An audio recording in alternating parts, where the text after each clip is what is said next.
tarde a todos, né, presencialmente, e aos que estão virtualmente vão assistir, né? Pode ser bom dia, boa tarde, boa noite, né? Mas que o Mestre da Vida Jesus nos envolva hoje e sempre, né? Abra as nossas mentes e nossos corações para o entendimento das lições de hoje, né? Quando eu cheguei aqui, o colega me disse que vocês estavam no grupo de estudo, né? Estavam estudando o quê? Posso saber? Obsessão. Oh, que tempo! Obsessão, né? Processo obsessivo. É um tema muito atual. Até porque a espiritualidade tem dito, né? Na literatura, nas mediúnicas, que os processos obsessivos de hoje, diferente do passado. No passado, esse processo obsessivo, as pessoas caíram no chão, né? Hoje não. A obsessão está bem sutil. E aí está o perigo. Porque você não percebe, se não tiver um olhar mais aprofundado, né? Mais cuidadoso, você acha que é algo normal. Porque vão alimentar o que na gente? Vaidade, orgulho. Não vão mais jogar isso no chão. A gente não vai cair mais no chão, ficar esperneando, como acontecia antigamente, que as pessoas corriam logo para acolher, né? E trazer para uma casa espírita. Era assim que aconteceu no passado, muita gente aqui desse tempo. Aí trazia a casa espírita para fazer os tratamentos, dos obsessão. Hoje não. Hoje, esses nossos irmãos que estão na retaguarda espiritual, que não querem o processo de transição do planeta, estão utilizando métodos sutis para que a gente não tenha essa percepção. Então alimentam orgulho, vaidade, melindre, principalmente dentro das casas espíritas, né? Que é um processo que acontece muito, né? Antigamente era obsessão individual. Hoje é um processo de obsessão, processo coletivo. Tem atingido muito as casas espíritas, as instituições religiosas, porque eles querem criar um processo de perturbação, de desequilíbrio, quer que as pessoas saiam, se afastem. A questão da pandemia afastou muita gente do presencial. Vejam a dificuldade que nós estamos tendo hoje nas casas espíritas como um todo, de trazer as pessoas de volta para a casa espírita. Ah não, eu participo virtualmente. É um ganho você participar virtualmente, mas estar presencialmente é uma outra coisa. Então vejam que sutileza. Mas isso é obsessão, né? Mas tem a ver com o assunto de hoje? Tem. Porque se a gente parar para pensar, na terceira parte do Livro dos Espíritos, nós vamos encontrar o quê? As leis de Deus. São 12 capítulos, né? Não é para decorar, é para a gente localizar. No Livro dos Espíritos, você tem a primeira parte, a segunda parte que a gente vai ver aqui, a terceira parte que fala exatamente das leis de Deus, das leis que regem o universo. Então, a lei de trabalho, que nós vamos abordar hoje, é uma dessas leis. E para trabalhar o processo de desobsessão, nós precisamos trabalhar. Trabalhar não externamente, mas trabalhar principalmente interiormente. Dentro de cada um de nós, precisamos nos trabalhar para poder vencer. Porque o processo obsessivo, que a gente estuda na doutrina, nenhum obsessor quebra a porta da sua casa, a sua janela para entrar. O obsessor só entra, só sintoniza quando as portas estão abertas, quando as janelas estão abertas. O que é que significa simbolicamente porta aberta, janela aberta? Mente aberta. E a gente vai ver hoje a ociosidade, a ausência do trabalho, a ociosidade é uma porta aberta, escancarada para maus pensamentos, maus sentimentos. E aí, quando você alimenta esses maus pensamentos, maus sentimentos, quem vai sintonizar com a gente? Espíritos bondosos? Espíritos elevados? Não. Aqueles que nós chamamos de obsessores, que são nossos irmãos. Espíritos como nós, só que estão na retaguarda espiritual, estão atrasados na escola do mundo espiritual. Nós já estamos um passo à frente, um degrau assim. Mas precisamos estar sempre o quê? Vigilante, orai e vigiar. Foi isso que o Cristo nos chamou, nos orientou. Então, em cima disso, da lei do trabalho, se vocês quiserem questionar, fazer pergunta, fiquem à vontade, porque aqui nós temos um ambiente, praticamente uma sala, né? Um ambiente menor, fica muito mais fácil da gente dialogar, colocar conhecimento. Eu trouxe esse livro aqui, não sei se vocês conhecem, Cosme Massa, é um espírita, escritor, já teve aqui em alguns congressos aqui na Bahia. Ele é um estudioso de Kardec. Ele e a esposa foram responsáveis por aquela página na internet chamada Kardecpedia ou Kardecpedia, como vocês queiram chamar. Quando você entra lá, você tem tudo a respeito de Kardec. Todas as obras de Kardec, publicadas por Kardec, você vai encontrar lá em diversos idiomas.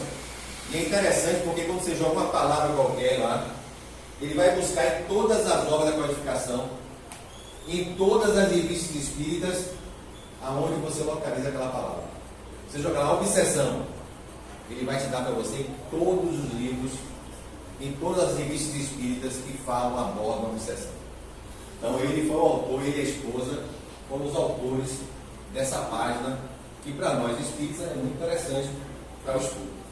E ele lançou esse livro, que é um estudo didático que ele fez, um estudo didático do livro dos Espíritos. Para a gente entender, a gente está falando da lei de trabalho. Não sei se durante o mês vocês estão abordando as outras leis.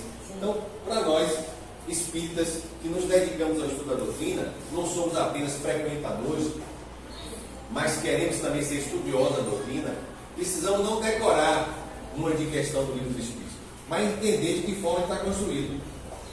E aí, Cosme Massa nos ajuda a entender. Com essa obra, que eu também convido, sugiro a leitura, para quem realmente quer se debruçar no estudo mais aprofundado da doutrina. E o que é que ele vai falar? Uma ordem didática simples. Kardec, ele vai dizer que Kardec utilizou uma ordem didática simples. Kardec é um pedagogo. A obra, ele sempre disse que a obra não era dele, né? A obra é do mundo espiritual, mas ele organizou, ele ajudou a organizar essa obra. E aí Cosme Massa vai dizer o seguinte para a gente: objetos de estudo do Espiritismo.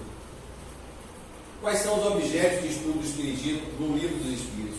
Aí divide em duas partes. Primeiro objeto de estudo: estudar os espíritos e suas relações com o mundo corporal. Estudar o mundo espiritual. Os espíritos somos nós, sem o corpo físico. E essa relação do mundo espiritual com o mundo material. Já que nós, como espíritas, estudamos a doutrina espírita, temos isso bem consolidado. E há esse processo de comunicação. Essa comunicação se dá. O processo obsessivo é um processo de relação com o mundo material com o mundo espiritual. Apesar que a gente sabe que o processo obsessivo não se dá só do desencarnado para o encarnado. Nós temos muitos obsessores encarnados, né? Que às vezes são piores do que os desencarnados. Então esse processo de obsessão pode se dar tanto do desencarnado para o encarnado, do encarnado para o desencarnado, do encarnado para o encarnado, e o auto-obsessão também, né? Que é o pior, é a auto-obsessão, é quando você abre as portas para o processo. Depois, ainda no primeiro momento de estudo, ele vai trazer as causas primeiras, Deus, vai falar de espírito, vai falar de matéria. Depois ele vai falar do mundo espírita e do mundo dos espíritos.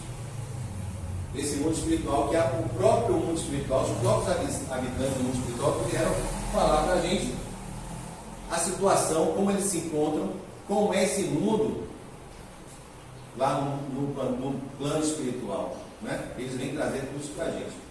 Não foi Kardec que inventou, foram eles que trouxeram as informações. Então, isso é importante a gente ter em mente, em primeiro lugar. Para a gente entender que a nossa relação, a nossa vida, a nossa existência, não é só essa relação de encarnados com desencarnados. Nós temos também uma relação de encarnados com desencarnados.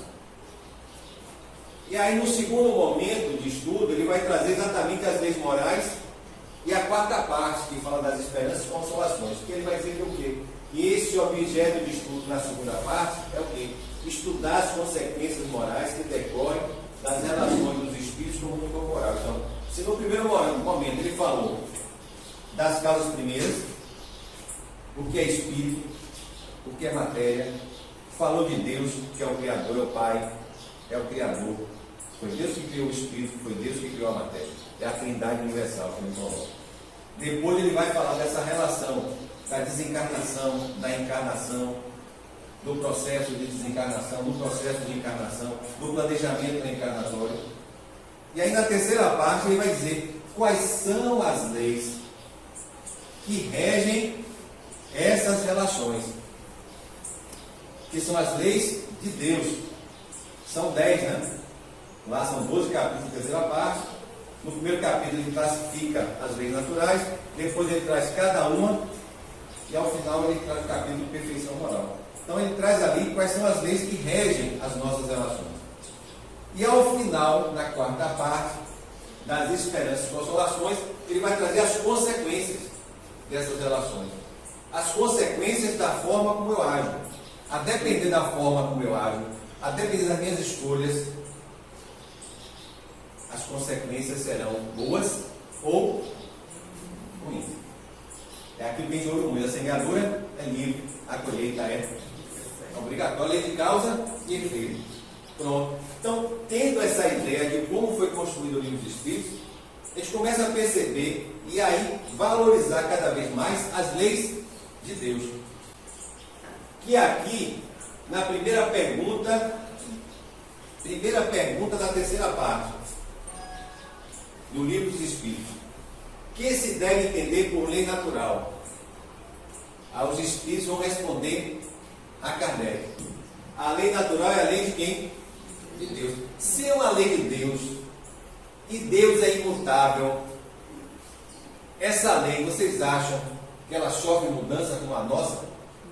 Não. Então já começa a ter essa visão.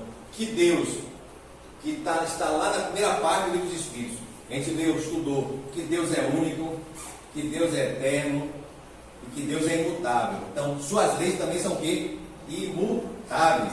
Existem desde o início, são eternas também.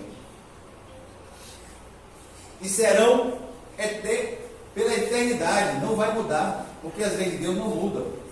Mudam as leis do homem, a depender da evolução da humanidade. Mas as leis de Deus não mudam. E aí ele vai e segue. É a única verdadeira para a felicidade do homem. Olha a afirmação dos Espíritos. É a única verdadeira para a felicidade nossa. E nós só somos infelizes sem pescar. Imagine, sem pescar. Se é a única para a nossa felicidade. Nós só somos infelizes quando o quê? Quando infringimos as leis de Deus. É isso que os Espíritos respondem a Kardec na primeira pergunta da terceira parte, que vai falar das leis de Deus, que são as leis morais. E nós só somos infelizes, nós só sofremos, passamos pelo nosso processo de dor e de sofrimento, porque nós ainda somos espíritos imperfeitos, ainda infringimos as leis de Deus. No momento que a gente seguir essas leis, na sua plenitude, que vai demorar um pouquinho ainda, nós não seremos mais infelizes. Nós alcançaremos o patamar que Jesus alcançou. Mas lembre-se que ele falou que nós podemos fazer o que ele fez e muito mais. Né? Então, gente, nós só somos infelizes ainda. Nós estamos ainda no planeta de provas e expiações, passando para um planeta de regeneração, porque nós ainda infringimos as leis de Deus. Mas o Pai é tão misericordioso que nos deu a bênção da reencarnação. E reencarnação tem caráter punitivo? Vocês acham ainda isso? Alguém aqui ainda acha que Deus é punitivo? Alguém ainda acha aqui que a reencarnação tem caráter punitivo? Alguém nasceu para pagar alguma coisa? Não. A gente só paga débito do banco. Mas Deus não quer que a gente pague nada. Deus só quer o nosso bem. Deus só quer a nossa transformação. Então, reencarnação tem caráter o quê? Educativo. Nós reencarnamos para aprender. Só que aprender dá o quê? Trabalho. Qual é a lei de hoje? Lei do trabalho. O problema é que a gente quer crescer. Tem uma música que diz: um dia todos nós seremos anjos. Vamos acreditar e trabalhar. O problema é que a gente quer ser anjo sem trabalhar. Em cima de uma rede, não tem como. Temos que trabalhar. Continuando no livro dos Espíritos, na questão 617, aqui é um comentário de Kardec. Ele faz as perguntas, os Espíritos respondem, e às vezes ele faz um comentário para ajudar o nosso entendimento. O que é que ele diz? Entre as leis divinas, as leis de Deus, uma segura o movimento e as relações da matéria bruta. São as leis físicas. A lei da gravidade é uma lei de Deus. Não é uma lei do homem. O homem descobriu. Mas é uma lei de Deus, sempre existiu. Certo? Cujo estudo pertence ao domínio de quem? Da ciência. Cabe à ciência, e cada vez mais a ciência está comprovando aquilo que a doutrina trouxe há muitos e muitos anos atrás. Né? Só que além das leis físicas, e aí segue Kardec, as outras dizem respeito especialmente ao homem, que somos nós, considerado em si mesmo nas suas relações com Deus e com seus semelhantes. Essa relação com Deus nós vamos encontrar no segundo capítulo, que exatamente são as leis, a lei de adoração. Né? E aí ele segue, contém as regras da vida do corpo, bem como as leis da vida da alma. As leis são chamadas o quê? Leis morais. Então, as leis de Deus são divididas em duas leis. As leis físicas, que regem a matéria. A lei de gravidade é uma delas, como tantas outras que a ciência tem descoberto. E existem as leis morais. Essas leis morais não são abordadas pela ciência, mas são abordadas pelas doutrinas espiritualistas. E uma das leis morais, aquela que reúne todas as outras, é a lei de justiça, amor e caridade. Quem nos convidou a essa lei? Jesus. Veja o que não pode deixar ele fora da doutrina espírita, como muita gente quer deixar. Muita gente quer deixar Jesus de fora da casa espírita. Não pode. Porque não existe doutrina espírita sem Jesus. Diante disso, a pergunta que não quer calar também: a necessidade do trabalho é lei da natureza? Hein? A lei do trabalho agora, trazendo agora para uma lei específica. Nós falamos do genérico, das leis como um todo, as leis morais como um todo. Vimos que elas são leis de Deus, são imutáveis, e que nós só somos infelizes quando infringimos essas leis. Agora vamos falar de uma lei específica, a lei do trabalho. É uma lei natural? É uma lei da natureza? Sim, porque é uma das leis de Deus. Agora, o que os Espíritos responderam a Kardec? O trabalho é lei da natureza, por isso mesmo que ele constitui uma necessidade. Então, o trabalho é uma necessidade nossa. Nós acabamos de falar, fazendo um link com a obsessão. Qual é uma das causas do processo obsessivo? Mente vazia, ociosidade. Quando você está ocioso, não busca a leitura, não busca fazer um trabalho, não só um trabalho remunerado, mas não busca uma ocupação para ocupar sua mente, para aqueles que já estão aposentados, né? É importante ocupar nossa mente, é uma grande preocupação. Eu estou chegando perto da aposentadoria, então quando a gente chega perto da aposentadoria e se aposenta achando que vai ficar sem trabalhar,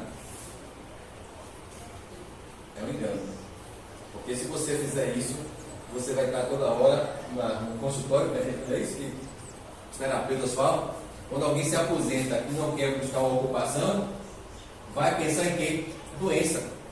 É dor aqui, é dor ali. Aí toda semana está no consultório de algum médico, buscando encontrar alguma doença.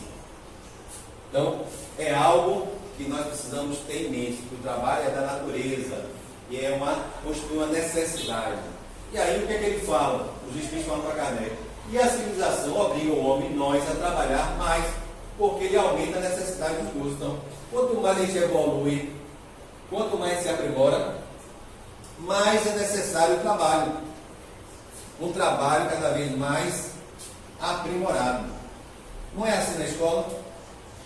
Quanto mais a gente aprende, mais difíceis vão ficando as lições.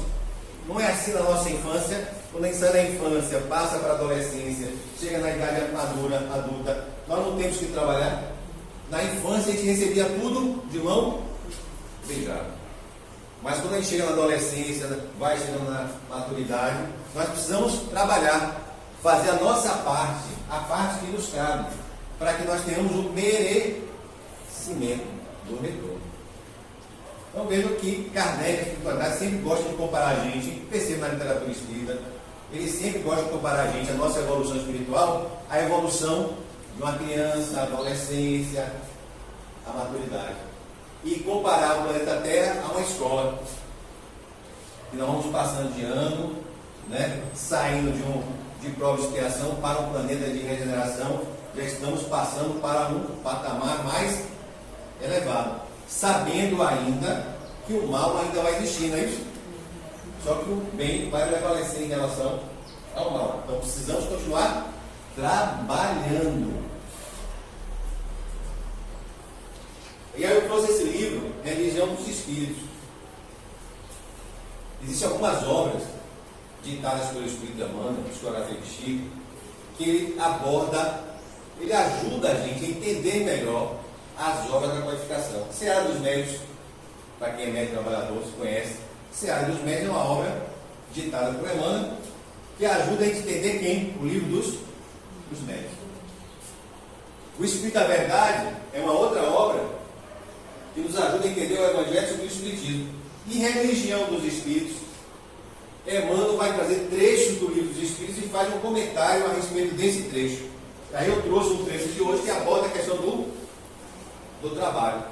Livro Religião dos Espíritos. Que é interessante, abrindo parênteses. Ia ser o nome que Kardec tinha em mente para dar ao livro dos Espíritos. Mas depois ele mudou. Mas inicialmente, na mente dele, ele ia dar o nome de Religião dos Espíritos. Segundo Canuto Abreu, que é um estudioso, né? Já desencarnou há um bom tempo, um estudioso de Kardec. Então, o que Emmanuel vai nos dizer? A cada momento, o Criador, que é o nosso Pai, Deus, concede a todas as criaturas a bênção do trabalho, concede a todo mundo. Ah, mas eu não tenho emprego, estou desempregado. Trabalho não é só um emprego, não é só o trabalho remunerado. Trabalho é qualquer tipo de ocupação que a gente possa ter. Então Deus dá à criatura o trabalho como uma bênção divina. Então todos nós não podemos alegar que não temos oportunidade de trabalhar. Sempre vai bater na nossa porta uma oportunidade de praticar, por exemplo, o bem.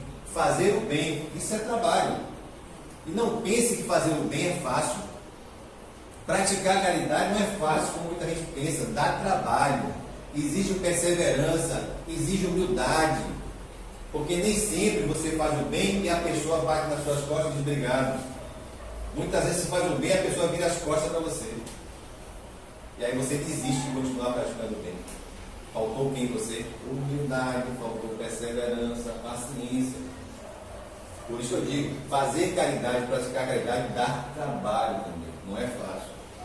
E aí segue ali, ó, como serviço edificante, para que aprendam a criar o quê? O bem, que eles cria luminoso caminho para a glória da criação.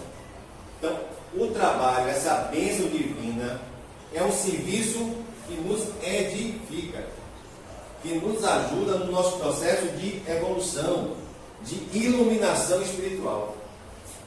Não trabalhar para fora apenas. É essa preocupação, essa consciência que nós espíritas precisamos ter. Eu brinco sempre, o espírita agora dizer o tempo que tem de casa espírita. Né? Você chega na casa espírita, eu tenho 40 anos, o outro tem 50, é uma disputa para ver quem mais tempo tem de casa espírita, de movimento espírita.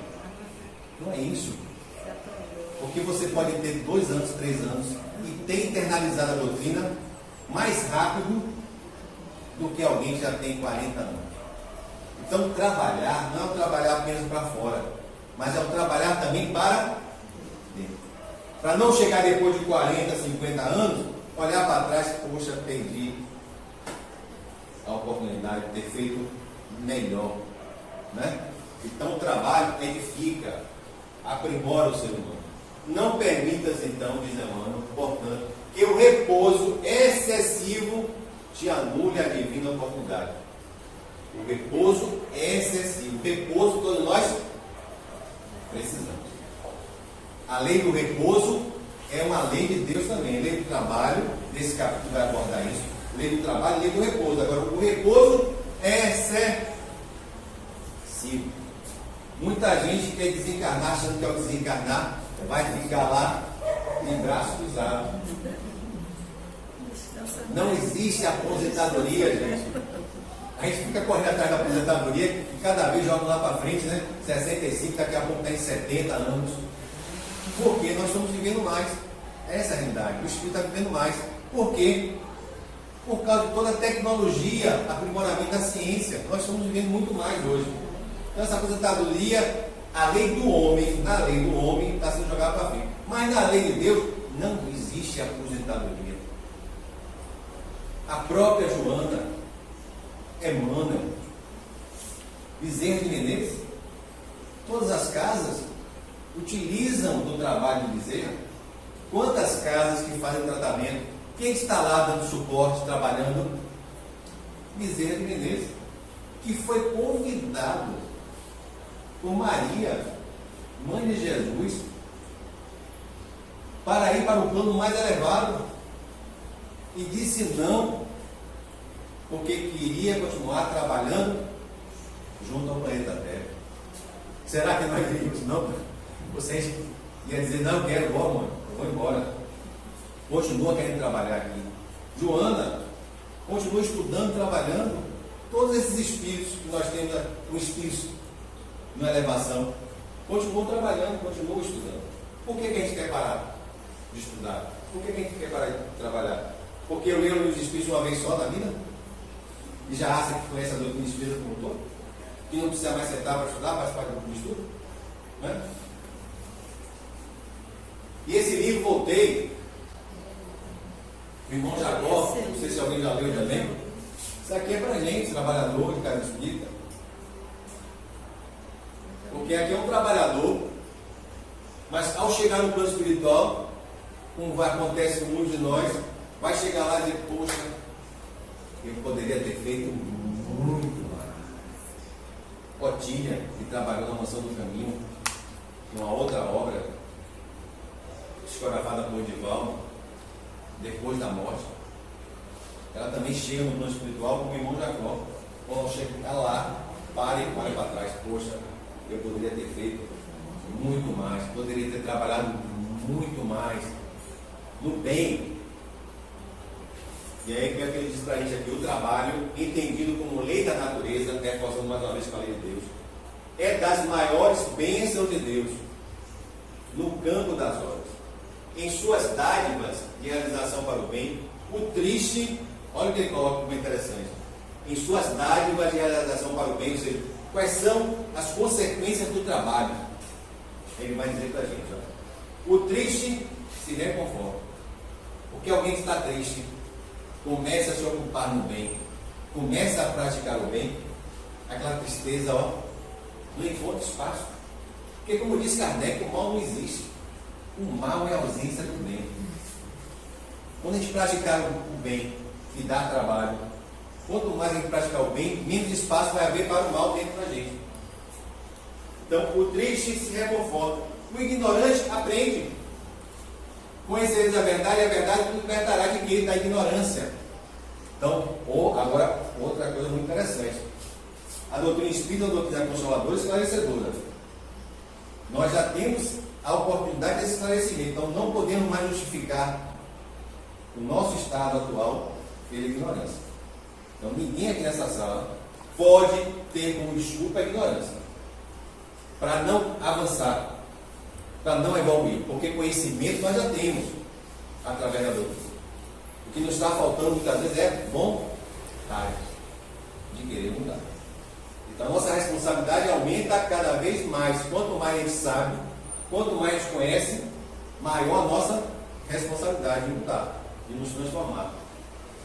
E segue, o doente se refaz através do trabalho, e isso a ciência mostra. que pessoas enfermas, com determinadas limitações, quando encontram uma ocupação que eles podem executar, como a vida, a qualidade de vida muda.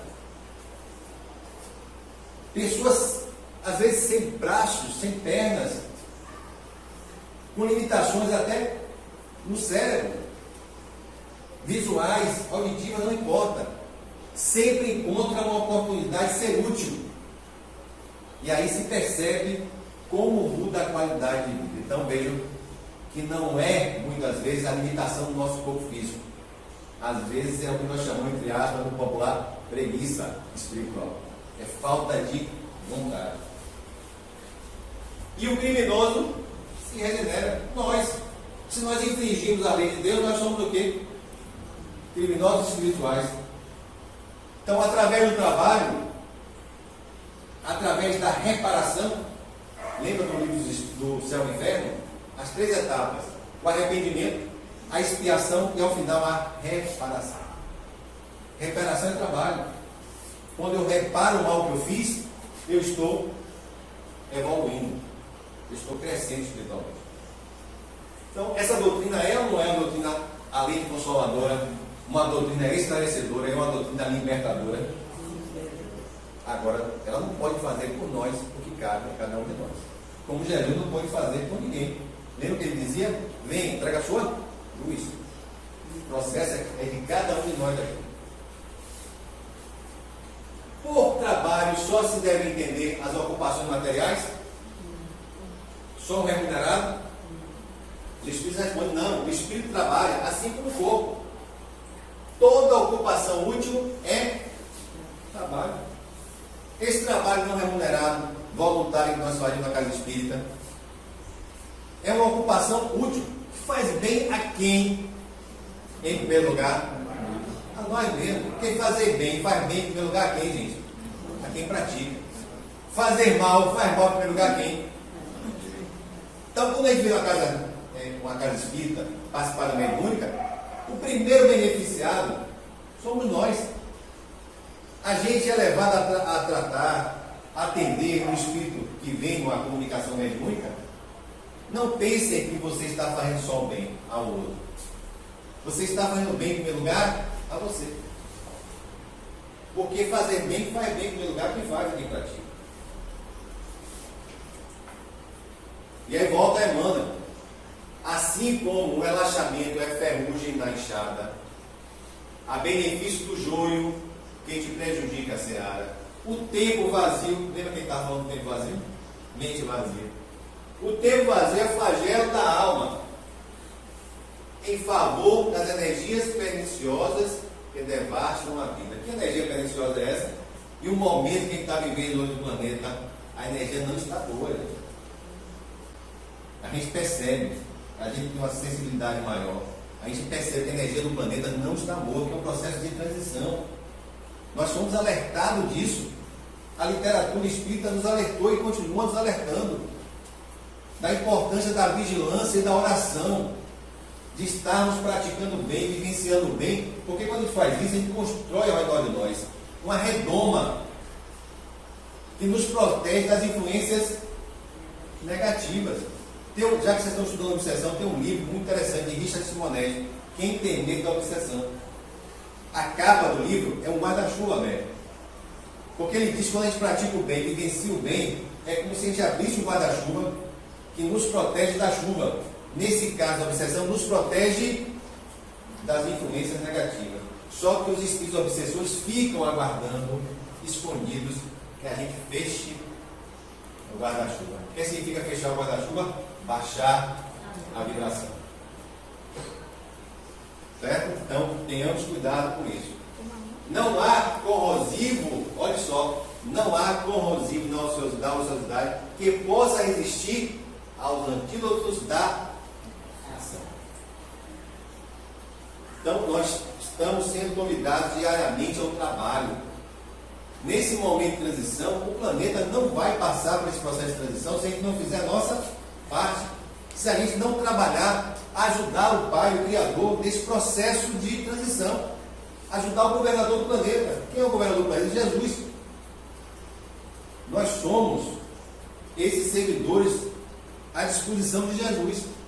Agora, por sermos esses seguidores à disposição de Jesus, seremos muito buscados. Seremos muito que obsidiados. Mas vai caber aqui a nós mantermos essa proteção e persistirmos, sermos perseverantes na seara do bem. Não deixar de praticar o bem. Não fugir à nossa responsabilidade. Como discípulos do Cristo. Reportagem de Além Túmulo. O que é que vai nos dizer? O trabalho, Humberto de Campos aqui, ó. O trabalho é o guia na descoberta de nossas possibilidades divinas, no processo evolutivo de aperfeiçoamento universal. Então é através do trabalho que a gente vai se aperfeiçoando, vai corrigindo os maus hábitos que nós temos ainda e vamos potencializando as nossas virtudes. E olha o que ele fala, um aperfeiçoamento universal.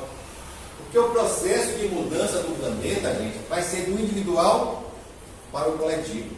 Vai ser de dentro para fora. Não vai ser o inverso. O mundo não vai mudar para depois a gente mudar. A mudança não vai se dar fora para depois se dar dentro da gente. Ela se dá dentro da gente primeiro, no individual, depois para o externo, para o coletivo. Através do trabalho de cada um de nós. E aí ele segue. Nele a alma edifica a própria casa. Cria valores para a ascensão sublime. Como é que eu quero arrumar a casa do outro? Eu quero transformar o outro se eu não me transformo, se eu não arrumo a minha casa. Eu chego na casa do outro, poxa, olha ali, aquela cadeira fora do lugar. Aí vou na sua casa, é uma bagunça só. Então, educar-se para educar. Não é educar para depois se educar. É educar-se primeiro para depois educar o outro. Isso tudo aqui nós vamos ler na literatura espírita. E isso está escrito, não é de agora, essa obra aqui não é de hoje. É de muito tempo. Então, o que é que nós estamos fazendo com essas obras todas? Guardando na biblioteca, guardando lá na estante de casa? Não. Precisamos nos debruçarmos cada vez mais no estudo aprofundado. Principalmente através do grupo de estudo que vocês têm aqui. Para cada vez mais a gente identificar o que é que nós podemos fazer nesse processo pelo qual a gente está passando. E aí vem outra perguntinha. Em os mundos mais aperfeiçoados, os homens se acham submetidos à mesma necessidade de trabalhar? Aqui alguém falou, será que Joana lá no mundo espiritual está trabalhando? Mano, está descansando? Como a gente vê nos filmes às vezes, né? Mostrando o mundo espiritual, as pessoas lá deitadas, né? Comendo uva, bebendo vinho, né? Lá no lugar dos deuses, não, gente. Jesus respondeu, né? Está lá no Evangelho de João, que o Pai trabalha até hoje. Deus não deixou de criar. E ele, Jesus, continuava trabalhando. E continua trabalhando hoje. Então, a natureza do trabalho é diferente. A natureza do trabalho está em relação com a natureza das necessidades de cada um. No passado nós tínhamos outras necessidades. Hoje nós temos outras. Futuramente teremos outras. E assim por diante. Quanto menos materiais são estas, menos material trabalho. Então, quanto menor é a minha necessidade de materiais, o que é que vai acontecer? Menos o trabalho será material. É que nem a gente. Nossas necessidades hoje na balança, nossas necessidades espirituais devem estar pesando mais que nossas necessidades materiais. Mas no passado, as necessidades materiais pesavam muito mais. Quanto mais a gente evolui, nós vamos continuar tendo necessidades materiais, mas as necessidades espirituais vão pesar mais. É da natureza, é do processo evolutivo. E aí ele segue, ó, mas não deve usar daí que o homem se conserve inativo e inútil. O espírito foi criado para trabalhar, para evoluir sempre. Por isso que Jesus dizia: ser perfeito como o Pai Celestial é perfeito. Alguém aqui pode ser perfeito como Deus? Não. Porque se um dia for, será Deus também. Se um Deus já gera essa confusão toda no universo, imagine dois. A confusão que aceita. Então, quando Jesus coloca Deus como patamar para ele ser perfeito, ele quer dizer o quê? Que o processo de perfeição é infinito. A gente vai continuar sempre trabalhando cada vez mais para nos aperfeiçoarmos. Aí só que ele diz, ó, a ociosidade seria um suplício em vez de ser um benefício. Só que nós ainda trabalhamos, ainda cansados, reclamando de Deus, né? A gente acorda trabalhando, reclamando de Deus, da vida, de tudo. Esses espíritos aqui trabalham sem reclamar. Um dia a gente vai chegar lá, a gente vai trabalhar e ainda vai agradecer pelo trabalho, no lugar de ficar reclamando de Deus da vida, né? Mas esse aqui é um processo de evolução natural. A vida não dá salto, a natureza não dá salto, né? Uma das leis de Deus, além da lei de trabalho, que vocês vão abordar, não sei se já abordaram, a lei de progresso. A gente pode até adiar, mas não podemos evitar. Mas tem uma outra lei, a lei de liberdade, o tal do livre arbítrio. E segundo algumas pessoas, diz que Deus não deveria ter dado essa lei do livre arbítrio, né? Porque ela é que atrapalha a nossa evolução. Mas também tiraria o nosso mérito. Né? Aqui Martins Peralva, Sérgio Pano, aqui ele faz um estudo do Evangelho segundo o Espiritismo, estudando o Evangelho. Vocês estão estudando sessão, ele também tem um livro estudando a mediunidade. Né? O que é que Martins Peralva vai nos dizer? O trabalho em tese para o ser em processo de evolução, somos todos nós aqui, configura-se sobre 3 aspectos principais: o material, o espiritual e o moral. Através do trabalho material, propriamente dito, dignifica-se o homem no cumprimento dos deveres para consigo mesmo, para com a família que Deus lhe confiou, para com a sociedade em que participa. Materialmente, quando a gente trabalha, a gente faz parte dessa mão de obra, a gente está ajudando a sociedade, não só a nós, mas a família. E nós necessitamos material ainda, não é porque a gente é espiritualista, não é porque a gente é espírita que a gente vai rasgar dinheiro, jogar dinheiro fora. Não, nós necessitamos do material ainda, certo? E o trabalho nos ajuda a ter um bem material. Nada contra, a doutrina não é contra isso, ela é contra, ela nos alerta a respeito do excessivo, né, do material, da excessiva visão que eu dou para a questão material, né? E aí ele vem aqui e diz, olha, pelo trabalho espiritual, exerce a fraternidade com o próximo e aperfeiçoa-se no conhecimento transcendente da alma imortal. Então, se pelo material eu mantenho a questão material da minha família e da sociedade, ajudo materialmente, na questão espiritual, o meu trabalho exerce o quê? A fraternidade em relação ao próximo. E eu me aperfeiçoo no momento que eu ajudo o outro no seu processo de aperfeiçoamento. É um ajudando o outro, que é outra lei, a lei de sociedade. Ninguém evolui sozinho. E vem para o terceiro, ó, no campo da atividade moral, lutará simultaneamente por adquirir qualidades elevadas, ou, se for o caso, por sublimar aquelas com que ele já se sente aquinhoado. Então, os 3 aspectos, material, espiritual e moral. Então, através do trabalho, eu evoluo materialmente, eu evoluo espiritualmente e eu evoluo moralmente. Olha as consequências do trabalho bem realizado. Então, se eu vivo na ociosidade, eu não evoluo materialmente, não evoluo espiritualmente e não evoluo moralmente. Então, o trabalho tem essas 3 consequências. Então, tenhamos cuidado ao queremos o repouso excessivo, né? Alimentar a ociosidade, porque não prejudica o outro. A ociosidade prejudica quem? A nós mesmos, no processo de evolução.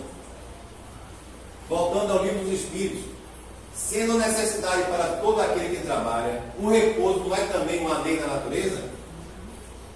Se trabalhar é uma lei de Deus, o repouso também é uma lei de Deus. O que é que os Espíritos respondem a Kardec? Sem dúvida, o repouso serve para a reparação das forças do corpo e também é necessário para dar um pouco mais de liberdade à inteligência, ou seja, ao espírito, a fim de que se eleve acima da matéria. Então, às vezes, a gente precisa do repouso para o corpo físico, que reclama, né? O corpo físico reclama. Não adianta você querer trabalhar demais, De segunda a segunda não adianta, você tem que ter um repouso. Não adianta você ficar na casa espírita de segunda a segunda. Muitas vezes isso aí termina sendo uma fuga. Você precisa repousar. Tem um dia que é seu, com a família, né? Com os familiares, para você buscar outros prazeres fora da casa espírita. Não é para trabalhar a casa espírita de segunda a segunda que vai fazer você crescer. Não é isso. Né? É o que você internaliza desse conhecimento para colocar em prática no dia a dia, principalmente lá fora, não só aqui dentro da casa espírita. Então, o repouso é necessário. E aí, nesse livro, que é editado por Joana, Estudos Espíritas, o que é que Joana vai nos dizer através da psicografia de Divaldo Franco? Sendo o trabalho uma lei natural, o repouso é a consequente conquista a que o homem faz jus para refazer as forças e continuar com o ritmo de produtividade. Então, quando você trabalha, o repouso vai dar um repouso no corpo físico e vai ajudar o espírito a refletir sobre tudo aquilo que fez ou tudo aquilo que deixou de fazer. Porque observe, a pessoa que se sente mais cansada é a pessoa que vive na ociosidade. Já perceberam isso? Que aquela pessoa que reclama de cansaço o tempo todo é aquela que só vive descansando? Na rede, né? Hein? Na rede. Na rede, ou na cama, dormindo, acorda cansado. Eu fico, mas a pessoa dormiu o dia todo, ainda está cansado. Aí aquela pessoa que trabalha, chega às vezes em casa, cheia de energia, porque o trabalho bem feito renova as energias. Agora, quando você fica na ociosidade, quem é que vai se aproximar de você? Aí você busca um médico muitas vezes, porque você todo dia está acordando cansado, o corpo cansado, aí vai buscar um médico. Primeira coisa, vai buscar um médico. Aí faz todos os exames, não dá nada. O que é isso? Obsessão. Auto-obsessão em primeiro lugar. Você se obsidiando em primeiro lugar e dando espaço para que outros conectem com você. Aí o corpo parece estar carregando pedra. Não, é um processo obsessivo. É energia negativa que está envolvendo você. O repouso se lhe impõe como prêmio ao esforço desprendido. É mérito. O repouso, quando é um mérito, você se sente bem. Mas quando esse repouso não é um mérito, você continua cansado. Qual o limite do trabalho, então? Tem limite? O que é que os Espíritos dizer? O das forças. Quando vai perceber que o nosso corpo não aguenta, a gente precisa dar um limite aí. A gente vai chegando numa idade, né? Que a gente tem que saber quais são os nossos limites. Não adianta você querer fazer mais do que você pode fazer. Tem gente que quer abraçar o mundo com as mãos. Você, se pudesse, fazia pelo outro. Tem gente que é assim, né? Mãe, principalmente, tem essa forma de agir. Às vezes quer fazer pelos filhos. Mas tem um limite. Um limite que é a parte dele, a parte que ele tem que fazer. E aí você extrapola, às vezes, esse limite, você vai estar se prejudicando. E você se prejudicando, depois quem vai ajudar o outro? Eu conheço várias pessoas que querem ajudar filho, mãe, marido, sobrinho, cachorro, papagaio, todo mundo. Aí eu pergunto, e quem está ajudando ela? E ela não está se ajudando. Aí são pessoas que ficam doentes. Aí eu digo, se você ficar de cama, quem é que vai cuidar de você? Você quer cuidar de todo mundo? Isso é caridade? É. Mas tem um limite. Eu só posso dar aquilo que eu tenho. Eu não posso dar o que eu não tenho. Então minha energia tem um limite. Eu tenho que chegar nesse limite, entender que é um limite, que é o processo do outro. Às vezes eu quero fazer tudo pelo outro. Eu vou estar me prejudicando depois. Quem vai cuidar de mim? Quem vai cuidar dos outros?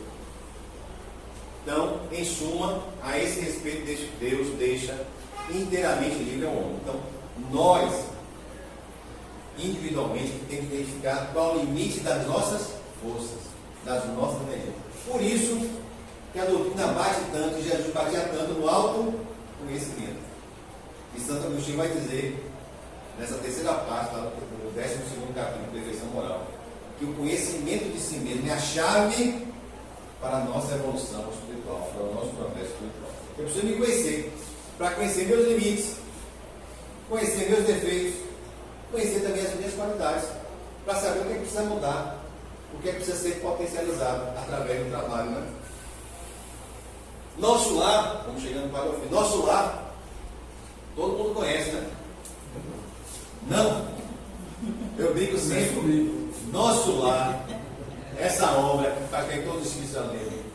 Só que quando a gente leu lá no passado, muito longínquo, o que fixou na nossa mente foi o tal do aeróbio, né? Mas hoje, amadurecidos espiritualmente, quando a gente releu o nosso lar, a gente não fica preso ao tal do aeróbio. A gente vai buscar os ensinamentos contidos nessa obra. Por isso que alguns falam que é uma obra ultrapassada, porque não leram. E se leram, não entenderam a obra. Então nós precisamos reestudar essa obra, que tem belíssimas lições para a gente. E aqui tem relação com o nosso trabalho de hoje, essa fala aqui, o limite do trabalho e do repouso é observado inclusive no plano espiritual. Divaldo conta em uma das obras, que é a biografia dele, então deve ser uma obra séria, já que ele assinou, contando sobre a história dele, a trajetória dele. Ele conta que em alguns momentos Joana se afasta dele. É necessário que Joana se afaste dele para buscar um apuro, vamos dizer assim, no popular. Buscar recarregar a bateria de energias. Porque ela está conectada com o Espírito, como nós, aqui presos à Terra, ainda muito material ainda, apesar de todo o trabalho, belíssimo trabalho que ele faz. Mas é no Espírito perfeito. Então Joana é necessário que ela se afaste um momento, para ela recarregar a bateria. É um repouso. Então, esse repouso também acontece no mundo espiritual. Então, André Luiz nos faz inúmeras referências a respeito desse assunto em sua obra. Em todas aquelas obras da série André Luiz, vão encontrar mensageiros, missionários, momentos de repouso, até no mundo espiritual. E aí ele segue ali, ó. Em nosso lar, por exemplo, nos informa, aqui em verdade, a lei do descanso é rigorosamente observada, para que determinados servidores não fiquem mais sobrecarregados que outros. Mas a lei do trabalho é também rigorosamente cumprida. Aquele colega de trabalho que sempre tem um, né? Que quer que a gente faça o trabalho dele. Sempre tem um desse aí, né? Que se encosta no colega. Então, o repouso é necessário, mas o trabalho também tem que ser rigorosamente executado. Então, até no plano espiritual acontece isso.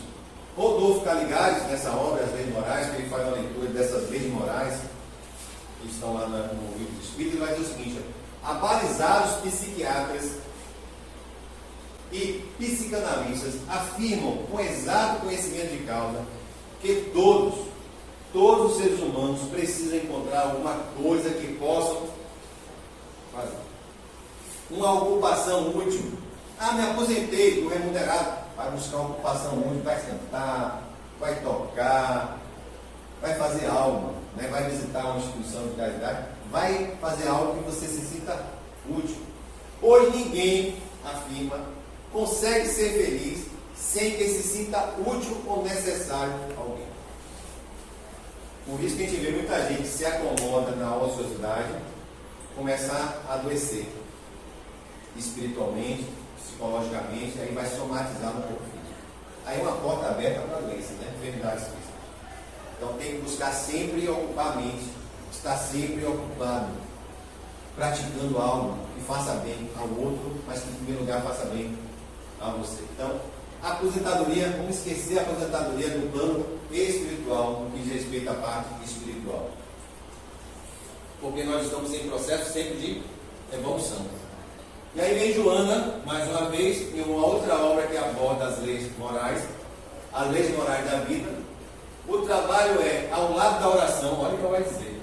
O trabalho é ao lado da oração o mais eficiente antídoto contra o mal.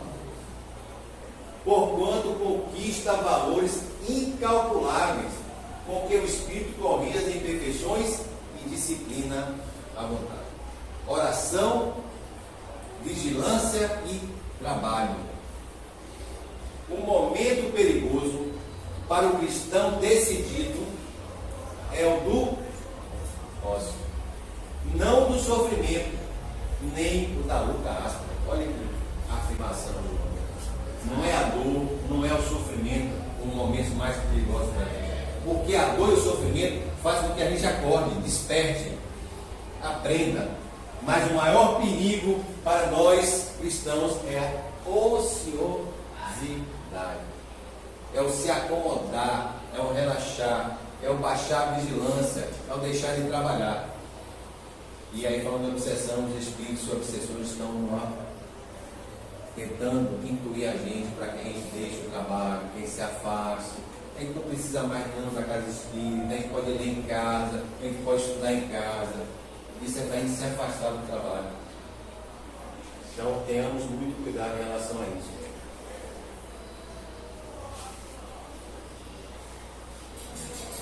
E aí, sempre no dia vai ficar, se alguém quiser fazer uma pergunta, aqui ó, Jesus, aqui vai estar no Pão Nosso, que é uma obra psicografada por Chico, ditada por Emmanuel, né? Onde Emmanuel vai trazer o trecho do Evangelho de Lucas e vai comentar. Olha que interessante. João Batista, a fala de João Batista que está no Evangelho de Lucas. Ele tem a pá na sua mão, se referindo a quem é Jesus. Ele tem a pá na sua mão, limpará a sua eira e ajuntará do trigo no seu celeiro, mas queimará a palha com fogo que nunca se apaga. Falava João Batista, anunciando a vinda do Salvador. Aí Emmanuel vem e comenta esse trecho. Esse comentário que é interessante. Jesus foi chamado de mestre, muitos falaram que Jesus foi mestre, pastor, Messias, terapeuta, Salvador, príncipe da paz. Mas aqui Emmanuel chama a atenção. Todos esses títulos são justos e veneráveis. Entretanto, não podemos esquecer, ao lado dessas evocações sublimes, aquela inesperada apresentação do Batista, do João Batista. O precursor designa-o por trabalhador. Então Jesus não é só um pastor, Jesus não é só um mestre, Jesus também é um trabalhador. Então o governador do planeta, Jesus, poderia ter vindo aqui só falado para a gente, com seu conhecimento. Ele chegaria aqui no planeta Terra e só ia para a tribuna e só falava. Mas além de falar, ele exemplificou, ele trabalhou, ele colocou a mão na massa. Por isso uma obra chamada Boa Nova, né, de Humberto de Campos, capítulo 2, vai ter um diálogo entre Maria e Isabel, a prima de Maria. Quando Maria vai dizer que Jesus, pela percepção dela, já tinha conhecimento de tudo aquilo que ele tinha que fazer. Mas ele não se deixou levar pela vaidade, pelo orgulho, como a gente faz hoje, né? Como acontece com a gente. Ele buscou o que no início? O trabalho aonde? Na carpintaria de São José. Porque ele disse que é em casa, no ambiente de casa, que começa o trabalho. Ele poderia ter saído lá, né, a falar pela vida, como muita gente faz, né? E deixar o trabalho de casa em segundo plano. Mas não. Ele exemplificou exatamente através do trabalho. Trabalhando em casa com José, colocando realmente a mão na massa, trabalhando junto com os seus discípulos, acompanhando os seus discípulos nas suas caminhadas, não só ficando parado e dando ordem, ou só ensinando, mas ensinando, vivenciando e praticando os seus ensinamentos. Então, a reflexão de hoje fica para a gente que o trabalho é uma bênção de Deus. E como bênção de Deus, não tem como objetivo causar mal a ninguém. Tem como objetivo fazer bem a quem pratica o bem. Então que a paz, o amor e a alegria estejam nos nossos corações hoje e sempre.